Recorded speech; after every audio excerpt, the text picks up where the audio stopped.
See who joins. We are live. Good evening, everyone. For those of you that are joining in now, we're just going to wait a couple of minutes and see who else logs in, and then we'll start shortly.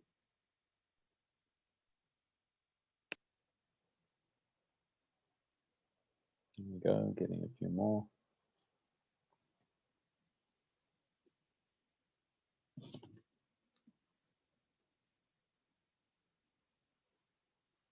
Hi, everyone. Whilst we wait, just a quick housekeeping rule. If you've got any questions to ask either during the presentation or at the end of the presentation, please feel free to ask away in the Q&A section, and I'll answer during the presentation in the background, and Matt will answer at the end. I'm just going to wait a couple more minutes.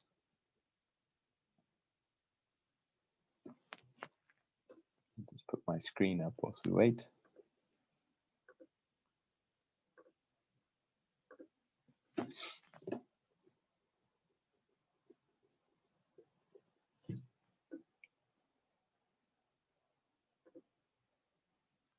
Cool. All right, Matt, we're sitting at 9. I think maybe we can start. By the time I finish what I have to say, I'm sure we'll be at about 10 or 11 participants. Sounds like awesome. Good evening, everyone. So my name's Nico. I'm the Managing Director of Global Education. And what we do is we are the local agency for about 400 universities worldwide. And on behalf of the universities, we vet students to make sure that you meet the minimum requirements for applying to these universities. And obviously we vet that you're genuine, that you have the documentation, that you're aware of the finances that are involved. And on your behalf, what we do is we collate all of your documents, get everything ready for the application, tell you what you need to supply us, actually process your application, help you with your final acceptance at the university, help you arrange your accommodation. And then obviously, once you've paid your deposits and are ready to start the visa side of things, we also help you with the entire visa process. Our support is here 24/7. Even when you're at the university, you're more than welcome to contact us if you have a problem. Tonight, our guest speaker is Matt Zonis from Drew University in New York, and he's going to tell us a little bit about his university and what makes them so great. It's personally one of my favorite ones. I've sent quite a few students there myself. And just a bit of housekeeping before I pass over to Matt. Just to remember, if you do have any questions, feel free to pop them in the Q&A section, and I'll answer them in the background. And at the end, we're going to have a little discussion where you can ask questions and Matt will answer them live for you. Cool. All right, Matt, I'm going to hand over to you and we can take it from there. Let me do the switcheroo on the share screen here. And then hopefully everyone can see my screen right now. All right, I got a thumbs up there. So yeah, my name is Matthew Zonis. I am the Assistant Director of Marketing and Recruitment here at Drew University. And Nico can attest to this when I say that working with global education and coming to South Africa is my favorite trip of the entire year. Unfortunately, I haven't been able to make it in person because of COVID, but I absolutely love the energy I get from students in South Africa. Many of our alumni from South Africa have gone on to do great things both in the United States and in South Africa. So it's always a pleasure to talk to students and recruit from this country in particular. So I'm going to go through, this is a long presentation, but I want to shorten it down to only 15 to 20 minutes. So I'll be talking till around probably 12:50 or so. 7:50 South African time. And then from there, I'm going to have a conversation with Nico and your questions as well. So if there's anything that I talk about, which I don't get into too much detail or you want to learn more, feel free to put it down in the Q&A and we'll get into more detail as we go on throughout the night. I just want to be able to cover everything, at least a little bit, and focus on the things that you all are more interested or not. So I'm going to be very blunt to start off with, and you don't usually have a lot of people tell you this, but there's 3 main reasons why someone would come to my university at Drew. It's our location, its academics, and our experiential activities. I'm getting into more detail about all of this throughout the presentation. But if you're looking for a school that's close to a big city, but not necessarily in a big city, you want a school that focuses on the liberal arts or being able to take a wide variety of different classes. And you want a school where you can actually get your hands dirty with internships and other job preparation materials, then Drew is the place for you. If this doesn't sound intriguing at all, then that's fine. There's over 4,000 universities in the United States. Global Education can help you apply to one of the 3,999 other ones. It's not that my school is better or worse than different schools. It's just a different type of learning atmosphere, and it's a different type of education. So I just want you to be aware that, I don't want to force anyone to come to Drew who's not going to be happy, just to be upfront. There's a certain type of student who likes the Drew atmosphere, and it's a certain type of student that I think would enjoy it. And if you don't enjoy it, then you might learn something else new during this presentation as well. So like I mentioned, location-wise, we're located 47 minutes outside of New York City in Madison, New Jersey. It's a nice suburban town. This is our campus. It's nicknamed the Forest because obviously we have a number of different varietals of trees. We have an arboretum on campus. If you come in the fall time, the leaves change color as well. If you see any typical American movies about kind of college campuses, kind of looks like ours a bit. But we're not in the middle of nowhere, right? We're located in the town of Madison, New Jersey. If your parents are concerned or if you're concerned about safety because we're near New York, you don't have to worry. We're ranked in the top 100 safest cities in the United States by safewise.com. And the town of Madison has everything you can think about in terms of amenities. We have movie theaters, restaurants, shopping malls. It's very walkable from campus as well. And what also is walkable is our train station. This is 1 kilometer from campus, door to door, from your dorm room on campus to New York City. We're looking at around an hour total. You don't have to take an Uber. You don't have to take a Lyft. You don't have to take a van. You can clearly walk to this train station. The town of Madison that we live in has a lot of people who commute to New York for their personal jobs of business, law, arts, finance. So the trains run multiple times an hour, multiple times a day. It's not like you miss one train in the morning, can't go into New York today, right? You can easily go in the morning for an internship, take a class at night at Drew, go in at night for jobs, for sports games, for concerts, just to go to a museum and hang out in New York. It's very possible and easy for you to do that at Drew. All right, academic-wise, we are a liberal arts institution. Now, I'm sure some of you might have an idea what liberal arts is, and some of you are like, what in the world is liberal arts? But I'm going to tell you right now, it's probably a little bit of both of what you're thinking. So liberal arts isn't necessarily an area of study, but what it is a focus of how you learn, right? All of our students in a liberal arts education focus on developing critical thinking skills. And that means that you're going to be taking classes in a wide variety of different areas. Doesn't matter if you want to study engineering, doesn't matter if you want to study art, politics, finance, doesn't matter. You're still going to be taking at least one class in the arts, the humanities, the natural sciences, the social sciences, a foreign language, a class on quantitative reasoning, and a class in diversity as well, in addition to all your main classes that you would take for your major. And that's because we want our students to be well-rounded, to learn about how different ideas converge through different thought processes. I like to give the example that if you're taking a class on climate change, for example, the class might be talked about from students who have a business degree who will focus on the economics of climate change. A political science student might focus on the politics of it. An environmental science student might focus on the science behind it. Someone in South Africa who can be in class will talk about the impact that deforestation has on the African continent. And you might have a conservative American from North Dakota who doesn't even believe in climate change, all in the same class. And it's those competing perspectives that allow us to really think about topics from a number of different ways and helps us in the real world in terms of being able to take our cognitive dissonance and apply learning to different fields. And if this sounds great, then, in terms of people asking me about the outcomes for liberal arts schools, the proof is in the pudding right here. 9% of Fortune 500 CEOs graduated from a liberal arts school. 23% of US Nobel Prize winners were liberal arts. 27% of US presidents, not Donald Trump. Donald Trump did not go to a liberal arts school. So that's 27% of good US presidents that went to a liberal arts school. And 14% of Harvard law professors were liberal arts. Clearly, most of these people have nothing in common with each other, but it's the skills that you learn at a liberal arts school and critical thinking and being able to look at things from a number of different perspectives that really is the impact, no matter what you want to do. Another key hallmark of Drew and liberal arts in particular is our flexibility. 25% of our students graduate with a double major, And you don't have to think about or come up with a final degree program until the end of your second year on campus. So if you have no idea what you want to study at university, that's perfectly fine. Come to Drew, take a class in biology, English, theater, and international relations your first semester, and see if anything's right for you. Let's say you want to study two things and you have no idea which one you really want to pick. That's fine. Come to Drew and major in both.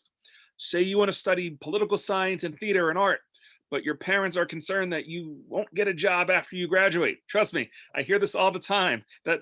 Trust me, your parents love you, but if you're going to pay as much as you do for a Drew education, you want to have a backup plan. You want to make sure that you are employable after graduation.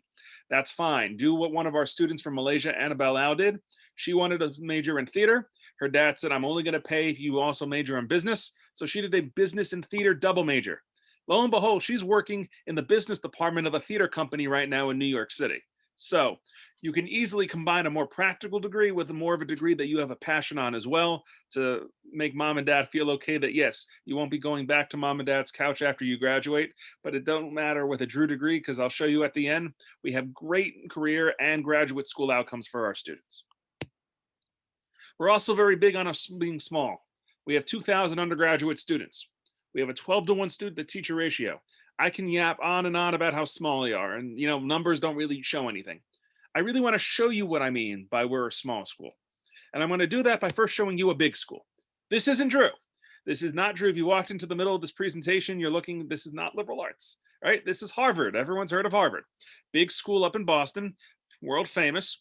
This is an introductory course in computer science. You can try counting every individual person here, but there's around 600 something students in this classroom. And congratulations, this is going to be your class for your first and second year of most of your classes. When they say in those old movies, look to your left, look to your right, one of you is going to fail out. That's kind of what it is. You're going to have 3 or 4 tests that make up the entirety of your grades. The professor doesn't care if you're playing Fortnite in the back of the classroom, if you even show up to class, let alone if you participate in class. And most of the teaching is going to be done in smaller 40 to 50 person lecture sessions by a graduate assistant. You're not going to get any FaceTime with your professor, the world famous person that everyone's known about. And you're going to get to those smaller classes at the end of your 3rd or 4th year. So you really are spending 2 years doing this until you get to the good stuff. This is the same class at Drew. Harvard, Drew. Harvard, Drew. And it's not saying that one is better or worse than the other. There's definitely advantages that a big research university has over things that a liberal arts school has. It's just a different type of learning experience. And if you're the type of person who wants to be part of a smaller community, to really get to know your classmates and your faculty professors on a one-on-one basis and develop those relationships both inside and outside of the classroom, then a place like Drew would be great for you. And professors come to places like Drew and other liberal arts schools. You might have heard of Barnard, Swarthmore, Bryn Mawr, just to name a few examples, because they like teaching in the classroom. All of our classes are taught by PhD professors. All of our professors enjoy teaching, enjoy working with our students, enjoy being able to be part of a school community and really getting to know individuals on that one-on-one basis. So you might be wondering, why on earth would someone with a degree from Harvard or Oxford or Yale or Penn want to come to teach at a place like Drew? It's because of that community feel that you're going to get here as opposed to a bigger research university. Once again, it's not better or worse. It's just a different type of learning experience. And when you go for higher education, you have to feel comfortable in the living and learning environment you're going to spend the next 4 years of your life with. But, life is not just in the classroom. If life was only in the classroom, I would be terrible. My brother has a master's degree from MIT. I don't have a master's degree. I didn't go to MIT at all. Luckily for me, life is not graded about how we do in the classroom. Part of what we want you to experience at Drew is out of the classroom activities, what it actually feels like to be in the real world. And we do that through a number of different ways through our launch program. This is our general education program, and it guarantees, once again, guarantees that you will have 2 out of classroom activities by the time you graduate. Now, you might be saying, what could an out of classroom activity be? It could be a number of different things. It could be a New York City semester program. We have 7 of them: Wall Street, United Nations, Media Communications, Art, Theater, Corporate Responsibility, and a new one which just started this past spring in Museums and Cultural Management. Now, I can go into more detail later on in this presentation if you have a specific question about one of these programs, but to give you the long story short, these programs meet twice a week. In the morning, you're going to go into New York City with your cohort, and then you're going to learn about actual Wall Street ideas, United Nations politics and policies, how to do theater and art in a classroom setting in New York. But the afternoon is where it gets really, really fun, because in the afternoon, every single time our students are in New York City, they're going to be having a meeting with an industry executive or an organization that relates to what they're talking about. So in our Wall Street program, you could be meeting with Guy Chiarello, the Chief Information Officer of JP Morgan Chase. The UN, you could easily be meeting and having a personal one-on-one conversation with the Consulate General to the United Nations from South Africa. Many of our students in that UN program actually get jobs working at the consulate to the UN because of the connections that they made in the program. Art and theater, you're actually going to be working at a professional theater and art gallery throughout the course of your semester. And your final project is putting on a professional art gallery show or New York City theater production. And then you bring it back to campus after you've done it in New York to show your classmates what you've been doing all semester. Once again, a unique, rare opportunity. Drew is the only type of university that has these kind of woven in programs into the curriculum as well. And if you have any questions specifically about any of them, feel free to ask them in the chat, or we can go over them later on. We're also very big on internships. It'd be really bad of us if we were next to New York City and we didn't take advantage of the opportunities near us. But it's really a who's who of places in terms of having offices and where our students go. Goldman Sachs, ESPN, the NBA, Nike, Marvel Entertainment.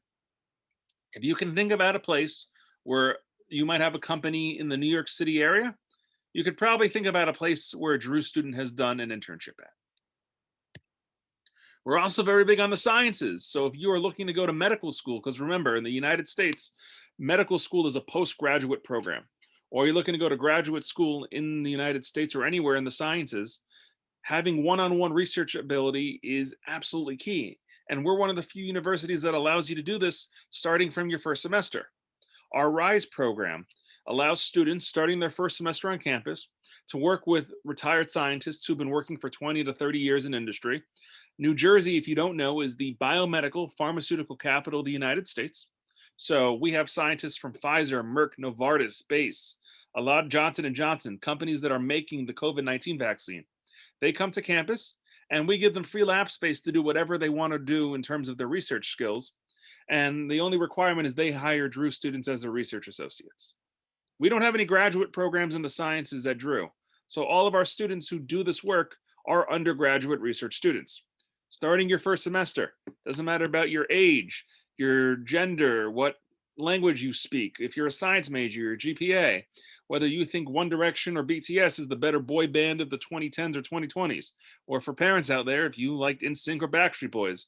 I myself was partial to NSYNC, but that's besides the point, right? You can do research with the Nobel Prize winner, Dr. William Campbell, one of our faculty fellows, works with our students all the time. I can't tell you how rare it would be for any other university to have an 18-year-old freshman do research with a Nobel Prize winner, but that's certainly an option at Drew. We also have a summer science program, the DSSI program, that allows you to do research over the course of the summer. This is an application-based program, so you have to apply. But if you get accepted, you get paid $300 a week, and you get free housing on campus, and your summer job is doing independent scientific research. I don't know about you, but if I had the choice between doing a summer job doing science research or flipping burgers at McDonald's, I clearly would take the summer research job. We also have a number of combined degree programs with different universities from around the United States. Once again, if no one here is interested in engineering on the call, I'm not going to go into too much depth about this now, but if you are, please let us know and I can go into more depth. But essentially, this is a 3+2 or a 4+2 program with Columbia University and Washington University in St. Louis. Come to Drew, study whatever you want for 3 to 4 years. And then as long as you meet certain requirements, you're eligible to go to Columbia University or Washington University in St. Louis for a second bachelor's degree in engineering. So that's 5 to 6 years and 2 degrees. A bachelor's degree from Drew in whatever you studied, and a bachelor's degree from Columbia University or Washington University in St. Louis in an engineering discipline. Washington University in St. Louis also has a master's degree option, the 3+3 program. So the third and final year at Washington University in St. Louis is a master's degree in engineering discipline as well. Options to do with Drew with 2 top 20 US News and World Report universities. You don't have to make up your mind right now. You can figure it out in year 2 or 3 of your time at Drew, but just something to consider if you are interested in engineering. We also have programs with other universities as well, a 4+1 Master's in Management with Wake Forest, a 4+1 Master's in Software Engineering at the Stevens Institute of Technology, and a 4+1 Bachelor's degree in Nursing and Nutrition at Drexel University. Once again, you don't have to make up your mind right now. You can think about it at your time at Drew, but just options to think about in the back of your head. In terms of when you graduate, I'm sure you want to know what happens after Drew, because Drew University and any American higher education university now, it's not just an education, it's an investment in your future. And I can tell you, we have really strong outcomes for our students.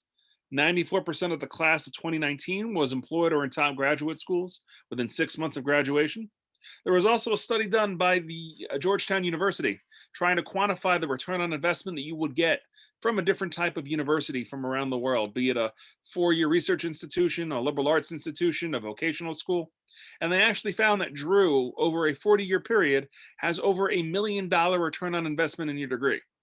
Like, I'm not a member of Wall Street Bets. I didn't buy any GameStop stock this week, but if someone told me that I had $1 million return on investment opportunity for my degree, then I would be hard pressed not to take advantage of it. And I promise you, no one's shorting your Drew University education. So the ROI can only increase over the next 40 years. And if you're interested in going to medical school, 81% of Drew students who applied to medical school last year were accepted. That's compared to 41% of the national average in the United States, a 40% difference. I can give a whole nother hour lecture about medical school admissions in the US. But if you are interested about learning more about medical school and how Drew prepares you for good medical education afterwards, put it in the comments. More than happy to chat with Nico about this in about 2 or 3 minutes. In terms of where you go to school after, top names: Princeton, Oxford, NYU, Wake Forest, Ohio State, Johns Hopkins, just to name a few. Career outcomes, you're looking at Google, Deloitte, IBM, Morgan Stanley, Prudential. One of our students from Global Education, his name is Chippo. He actually went back to South Africa and is now working at Citibank in South Africa. A Drew University degree travels with you, whether you want to come back to South Africa or stay in the United States or go to any other country in between. It's recognized by top companies around the world and gives you an entryway into your future no matter where you want to do it. Our tuition for fall 2021 is only $43,980. Yes, I know it's expensive. No sugarcoating it one way or another. But we do have scholarships available to make it a more affordable education, especially at Drew, our Pathway program. If you come, and as long as you show us a passport from an African country, you get a $10,000 a year regional scholarship. We want to build diversity in our class from students from around the world. To entice students from different parts, we give different scholarships depending on where you're from. So students from Africa get $10,000 a year just for applying and being a citizen. If you come as our direct entry program, there's also opportunities for higher scholarship amounts as well. In terms of master's degrees, we have 3 programs: data analytics, finance, and education. Not going to talk about it right now because I assume most of the people on this call are for undergraduate programs. But if you are interested in a master's program, please put it in the Q&A and I can go back and talk in more detail about any of these 3 programs. So I know I've been through a blitzkrieg, we can say, of Drew University in a short amount of time, but I really want to get into what you guys are curious about. So I'm going to let Nico unmute himself. We're going to have a short conversation back and forth, and we're going to answer any questions that you might have about things that I talked about, or things that I didn't cover, or things that you want me to go into more in depth with. Awesome. Thanks, Matt. That was, I think, the fastest I've ever seen you do a presentation. So it takes skill, right? I'm a New Yorker. I have a reputation to uphold. Fair enough. I actually tried to get Chipo onto the conversation.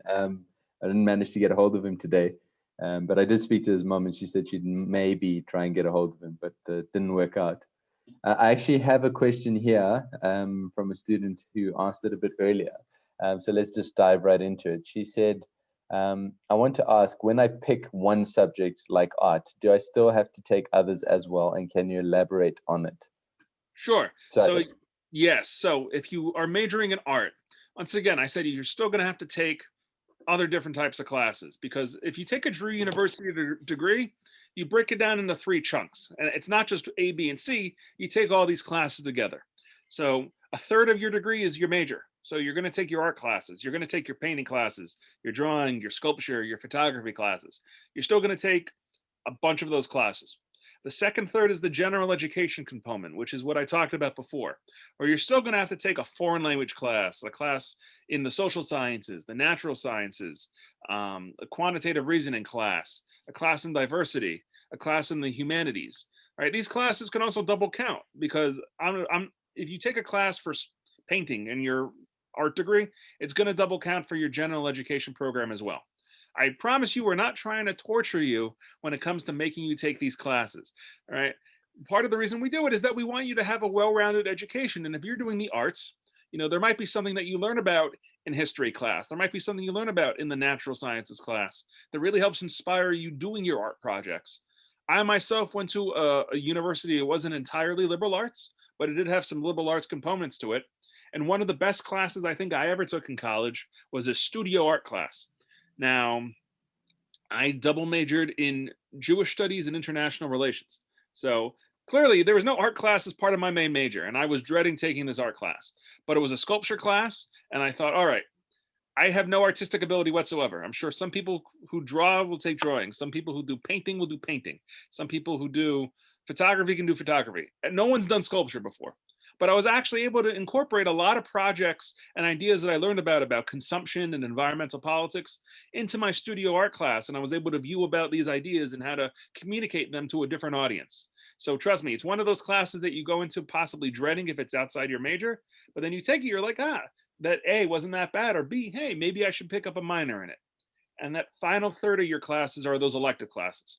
You can double major, you can throw in a minor if you want. You can just take classes that sound interesting.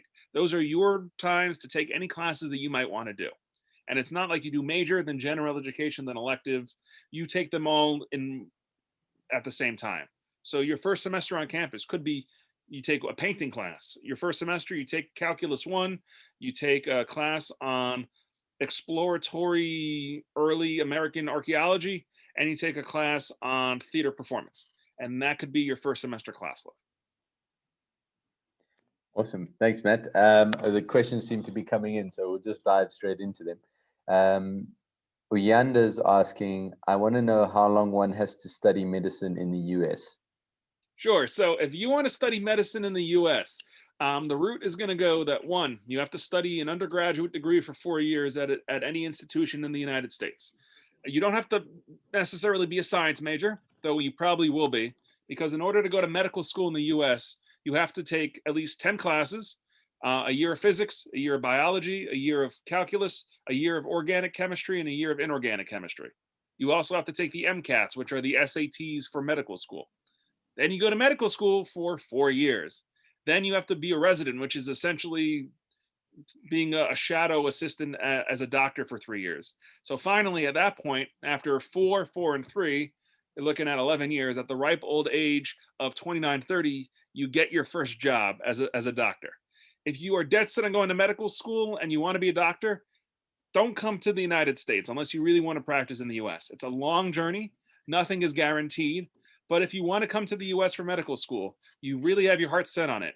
A Drew University education, like I said before, our small class sizes, our strong research opportunities, and our top-notch faculty, 81% of our students got into medical school last year, which is double the national average of 41, or close to double the national average of 41%.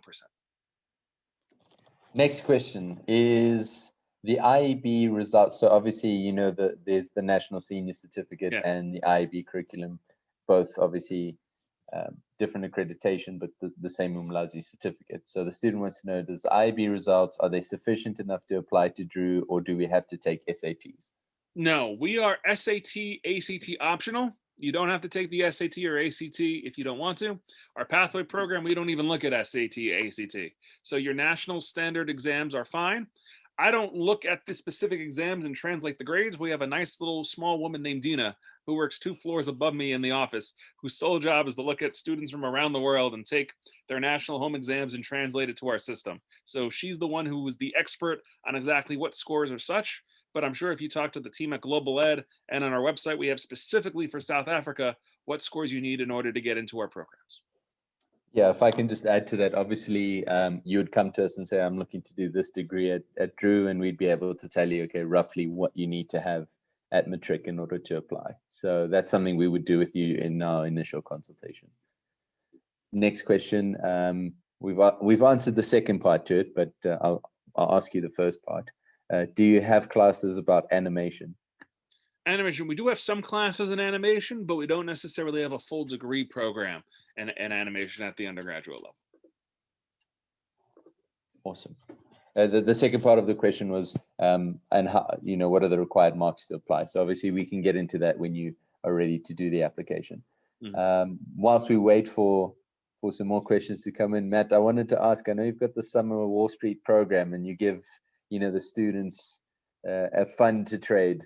Have any of them got involved in the GME stock? Do you have any idea? I have no idea if people have been doing tenders. I don't know if people have been diamond handing it at all. I just know that this is probably like the big topic of every investing in business class that's been going on.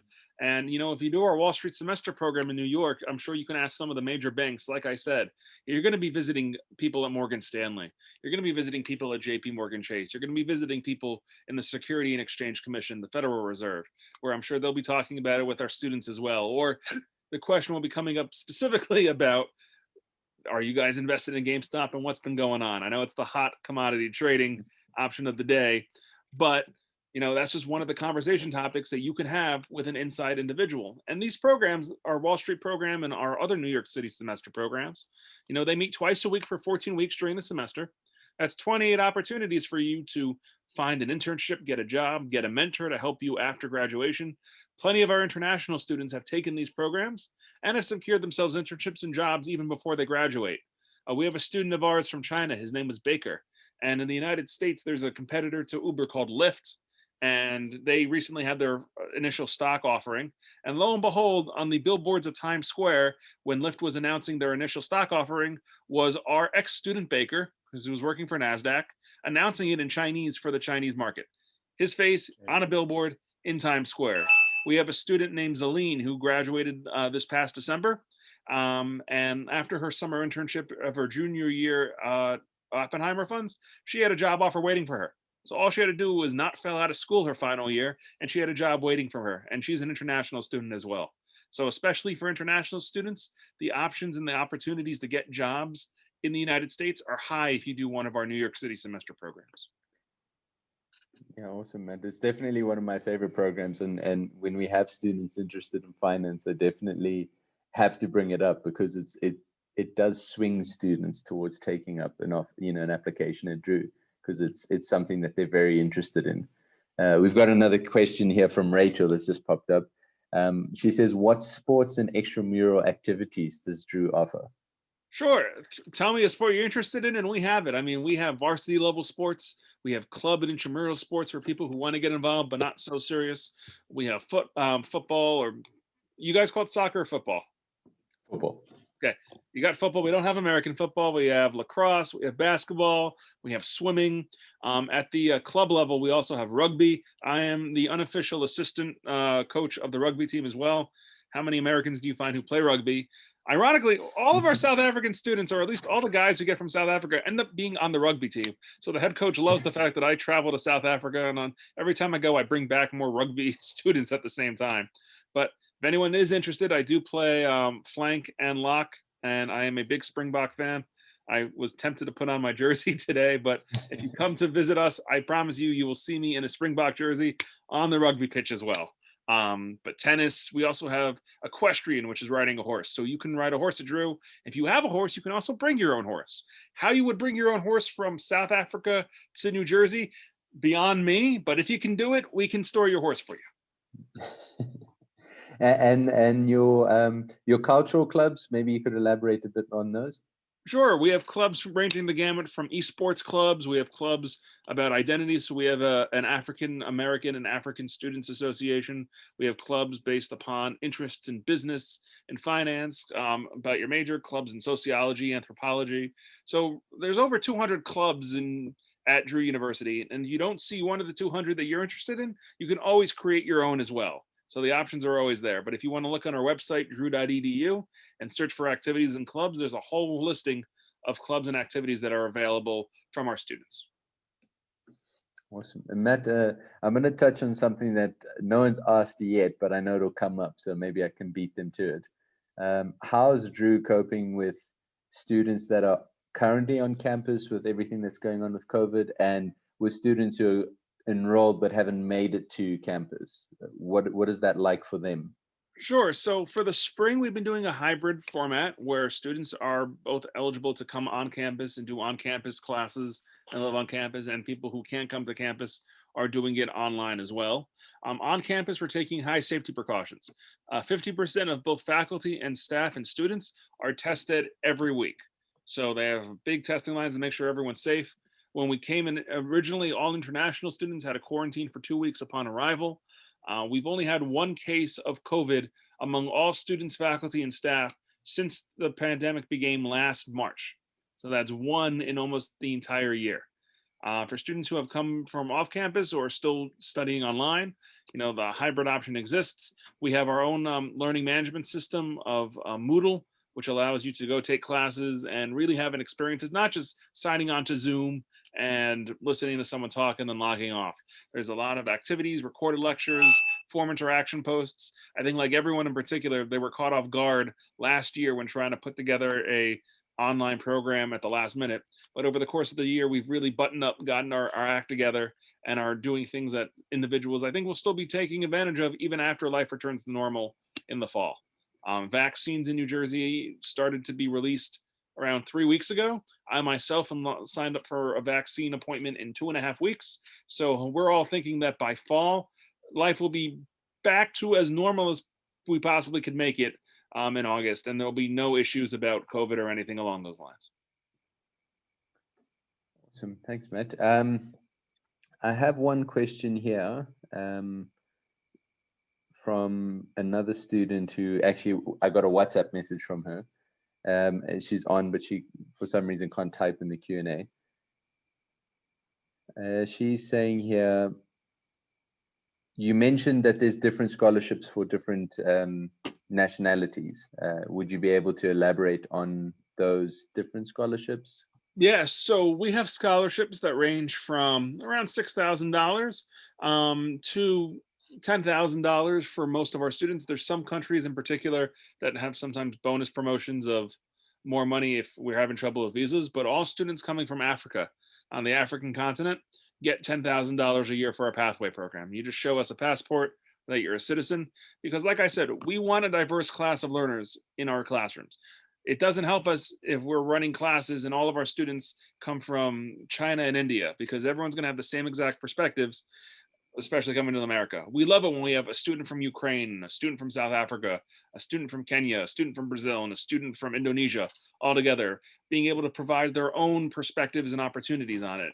Even when you're dealing with Americans, most of our classes, outside of our English classes, you're still going to be taking classes with American students. It's not like we hide our international students in separate classes. A lot of times the faculty and other students learn from each other. And one of the best ways that they do it is bringing in an international diverse voice. 20% of our undergraduate student population are international students. We're ranked number 6 by the International Education. It's IEE. I always forget what IEE stands for, but we're ranked number 6 among baccalaureates. So primarily undergraduate universities in terms of international student population. So you're not going to be the only student from South Africa. I promise you that. You're not going to get strange questions from Americans. Sometimes Americans are like, Africa, do you ride an elephant to work? Trust me, questions have been asked. In certain parts of the country, you'll be the only international person by far. But at Drew, you're just part of a global community of scholars. You're not going to be the only one from South Africa, I can tell you that much. And people are going to be willing to talk to you, understand your point of view, and want to learn about the perspective that you have about life from South Africa. Thanks, Matt. Questions are flying in now. We're going to jump back to Rachel, who asked about what sports and clubs. She just wants to know, does Drew offer water polo? I Do not know on that one. I've never been asked water polo before, but we can continue talking in this conversation and I will type up on my phone secretly if we have a water polo team. Okay. Whilst we wait for that answer to come back, obviously I'll keep that one open until you get a response. Raphael from our Harare office actually is asking a question here. He says, you mentioned that Drew is one of the safest universities to attend. Is that safe in relation to other universities, meaning that there is crime, but just not as much as other universities, or overall a safe university to attend? That's a great question.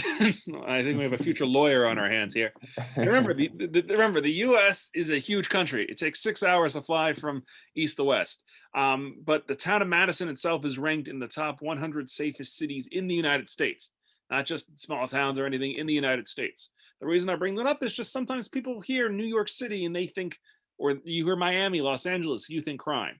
New York is a pretty safe place. I mean, stuff happens in New York because it's a big city and there's 17 million people. If nothing happened in 17 million people, then I mean, we're probably talking about Singapore right here. But in terms of being in town, it's a very safe, wonderful place. My boss, Dr. Sharon Sundu, who if you come to campus, you'll gladly meet and interact with on a daily basis, lives in town, and she actually leaves her front door unlocked. It's a very neighborly area as well. You don't have to be worried about safety. That number that I gave you is for safety in general, not just among college campuses. Awesome. We've got a master's student asking a question. She's asking if you can elaborate more about your master's programs. Which one in particular? We have 3 of them. If that person can go and tell us if they want data Carmen, analytics, if you finance, don't or mind education. just letting us know which one you want some more info on. We'll just wait for her to type. Yeah. And yes, we do have women's water polo. There we go, Rachel. They do have water polo. So you've answered her question. Whilst we wait for Carmen to tell us which one, let's maybe jump to, there's a bit of a funny question here. Anonymous says, unrelated, do you have power outs? And if you do, what do you do when it happens? So we don't have any load sharing issues in New Jersey. Like I said before, I've lived in other countries in the past. I lived in Kenya, I lived in Thailand, I lived in Vietnam, so I understand load sharing and the pain in the ass. Yes, it happens sometimes, you know, in the summer when it's 40 degrees Celsius and everyone's trying to use their air conditioning. Stuff happens, but generally, you know, 99% of the time, everything is usually fine. You maybe will get a blackout one day a year for a couple of hours, or if there's a storm that comes through and knocks down a power line. But we don't have any restrictive load sharing agreements or anything along those lines. We also are good on our water situation as well. So I know in Cape Town, there's been a drought, a perpetual drought for a couple of years. When I've visited a couple of times, I always go to the hotel and they're like, be very careful with your shower and don't flush the toilet. Great water situation here as well. You can run your AC or your heat as much or as little as you would want, and the only issue you have to pay is your utility bill at the end of the month. Shame. We just had a student called Kaylee who sent a message now saying, I'm having a power outage right now. So she's probably joining us via her phone. Well, as we can see, there's no power outages near us. Carmen's got back to us. She says in finance, master's programs in finance. All right, so our finance program, and I tell this to anyone, if you want to study finance, especially at the master's level, there's 3 cities you got to study in, or at least you have to choose a university in one of those cities. I used to say Hong Kong, maybe Hong Kong's a little bit less now, but London and New York. World capitals of finance. If you are serious about studying finance, study in London and New York. Our finance program in particular is absolutely outstanding, and we take advantage of our location next to New York very seriously. The program can be done in between 1 to 2 years, depending on your background. If you have a background in business, then congratulations. You can do it so faster than someone who did underwater basket weaving as their undergraduate degree. It's open to anybody. The finance program also has guaranteed internships built into the curriculum. So you're paying not just for a degree, you're paying for guaranteed work experience as well. And to have New York on your resume for finance is an absolutely outstanding mark. Whether you want to still have a job in the United States after you graduate or come back to South Africa. And most importantly, our finance program is rare in that it is STEM designated. So for OPT purposes, the optional practical training in the United States, most of the times finance is not STEM, so that's only 12 months. Our finance program, because it's STEM, allows you 36 months of work authorization in the United States following graduation. So it definitely is, I think, the killer distinction between why our finance program is stronger than most in the United States. Awesome. Thanks, Matt. And here we go. Anonymous has sent us another question, probably a different student. Is it beneficial to do both undergrad and postgrad at Drew, or does it not matter? And then she's elaborating here. Does it not matter if you do your undergrad somewhere else and postgrad at Drew, or undergrad at Drew and postgrad somewhere else? Well, selfishly, I'm going to say I want you to do both your undergraduate and your graduate degree at Drew. But, you know, it doesn't really matter. But like I said, it is a different type of university experience. At our master's level, it is smaller as well. But it's hard to quantify doing both. I'd say right now, focus on your undergraduate degree, your first degree, because that's for a longer period of time and it's for more immediate of your time. If stuff like Drew sounds interesting and intriguing for you, come for your undergraduate degree. If you hate it, then go somewhere else for a master's degree. You can also transfer after your first year. You're not locked into a university. We've had plenty of students come to Drew. Our progression rate is 95%, but there's 5% of students sometimes who after year one realize it's not for them and then they leave. We also have students who've gone to other places, especially we've actually had global ed students go to other places, realize it's not for them, call Nico, call the rest of the global ed team and say, hey, you know, it's a great school, but it just isn't for me. And I've talked to them and they've come to Drew and they've graduated and have been fantastic after. So it really is a personal preference. Once again, choosing a university out of 4,000 is an incredibly difficult task. You don't necessarily always get it right the first time. That's why I say, you know, the type of student who comes to us wants that smaller community environment, wants to be near a big city to take advantage of those opportunities, wants to have practical training outside the classroom. If you want an American big 40,000 person football party rah-rah school, that's great. Don't come to Drew. That's not us. There's plenty of other universities around the United States that global education can send you to that fit that type of profile. But we're looking for students who want to be at Drew and feel like the propositions that we're offering is something that will make you feel at home. Matt, just before we finish up, the one thing I think would be nice to touch on, obviously I've been to Drew and been on campus, and one of the things that blew my mind when I was there was actually your cafeterias. So the one that I went into, the student cafeteria, actually had different food from different countries. There was the Japanese section, there was the Italian section. Maybe you could talk a bit more about that, because that obviously, as an international student myself, I studied in Australia. That blew my mind. Yeah, so we have different types of eating options at Drew on campus. Off campus, like I said, you know, we're literally next to town. So off campus, you want your Mexican. If you have not tried Mexican food yet, you will come to the United States, love Tex-Mex and Mexican food, go back to South Africa and miss it. This is the number one thing all international students miss about the US is Mexican food. But on campus, we have the traditional dining hall for the United States. It's our cafeteria, and you swipe in once and it's all you can eat. There's something called the Freshman 15, where typically most people gain 15 pounds that first year just because they eat so much. But our cafeteria has, you walk in, we have a dessert section, we have a self-serve ice cream machine, we have a pizza oven that has different pizzas all day long, a rotating option of main course dishes. So for lunch, you could be having Jamaican food, which is jerk chicken and beef patties and plantains. And for dinner, we could be doing American barbecue with hot dogs, hamburgers, grilled chicken. We always have a stir fry section. We sometimes have a rotating taco bar. We have a grill. We have a salad bar for the people who want to be healthy and actually can stick to a diet. Good for you, because I get tempted by the fries every single time. And that option's available all you care to eat 2-3 times a day. We also have grab and go options on campus where you can exchange your meal at the buffet. Let's say you have 20 minutes and you don't want to have a full sit down meal. You want to have a grab and go option. You can go and exchange a meal for that for the grab and go. And that's a grill. We have Italian, we have pizza, we have sushi, we have salad bar as well. So definitely a wide variety of different types. You're not going to say, I don't want to eat the same thing over and over and over again. You're going to say, there's so much I want to eat. How can I fit it all into my stomach and still fit into my pair of pants after? I was actually thinking about it when I was there in the soft serve machine. actually blew my mind. I was like, we need to spend at least a half an hour here. I can take full advantage of it. Kaylee here, who's dealing with the power outage, is asking a question. She says, what different languages do you provide at Drew? Sure. So I know off the top of my head, we do Mandarin Chinese, Spanish, Russian, Italian, French, German. There might be one or two Portuguese. There might be one or two more that I'm missing. We also have students sometimes actually run student-run language classes for both students and faculty. I know last semester we had Japanese students teach Japanese. We had Korean students teach Korean.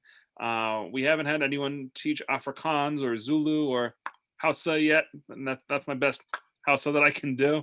But we really have a wide range of different language opportunities on campus for students. For students coming from internationally, if you speak another language already, you don't have to take another foreign language at Drew. So if you speak Afrikaans and English, or Hausa or Zulu or any other language that I'm missing right now that is spoken in South Africa, you can test out of a foreign language at Drew, and you don't have to take those foreign language classes. Awesome. Matt, we've got an interesting one here from Anonymous. The student says, hello, I was wondering, how does Drew deal with obscure specialty master's degrees? For example, international law with relations to China.